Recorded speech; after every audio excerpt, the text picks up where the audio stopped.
एक छोटा सा गांव था, हरा भरा। यहां राधा रहती थी। राधा बहुत समझदार थी। वो हमेशा नई नई चीजें सीखना चाहती थी। राधा बहादुर भी थी। उसे नए अनुभवों से डर नहीं लगता था।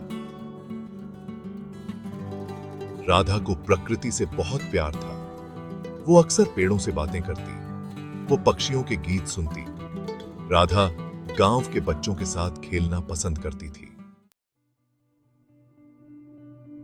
गांव में एक कहानी बहुत मशहूर थी। यह कहानी थी एक भूत की। कहते थे कि यह भूत रात में घूमता है।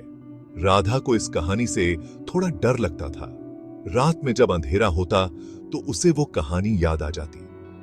लेकिन राधा ने यह बात किसी से नहीं कही। वो बहादुर बनना चाहती थी।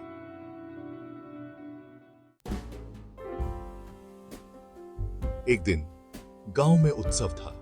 सब लोग बहुत खुश थे। रंग बिरंगी लाइटें लगी थीं। राधा अपनी सहेलियों के साथ खेल रही थी। तभी एक सहेली ने कहा, चलो आज रात हम देर तक खेलेंगे। राधा के मन में डर था, लेकिन उसने हिम्मत दिखाई। उसने कहा, हाँ चलो खेलते हैं।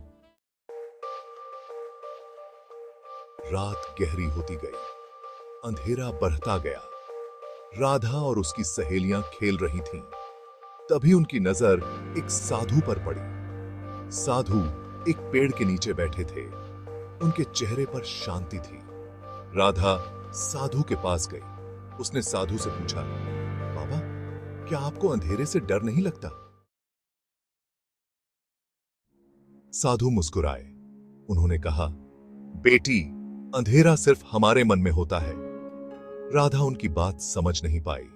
साधु ने समझाया, जब हम डरते हैं तो हमें सब जगह अंधेरा दिखता है, लेकिन जब हम बहादुर होते हैं तो हमें अंधेरे में भी रोशनी दिखाई देती है। साधु ने राधा को एक मंत्र सिखाया। उन्होंने कहा, जब भी तुम्हें डर लगे तो यह मंत्र याद करना।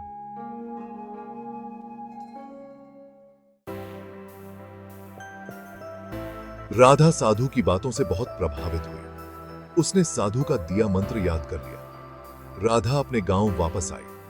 उसने सबको साधु की बातें बताई। उसने सबको मंत्र भी सिखाया। धीरे धीरे गांव के लोगों के मन से अंधेरे का डर कम होने लगा। राधा ने अपनी बहादुरी से सबको प्रेरित किया। अब गांव के लोग रात में भी बेखौफ घूमते थे। उनके मन से भूतों का डर हमेशा के लिए खत्म हो गया था। राधा गांव की हीरो बन गई थी। सब लोग राधा की बहादुरी और समझदारी की तारीफ करते थे।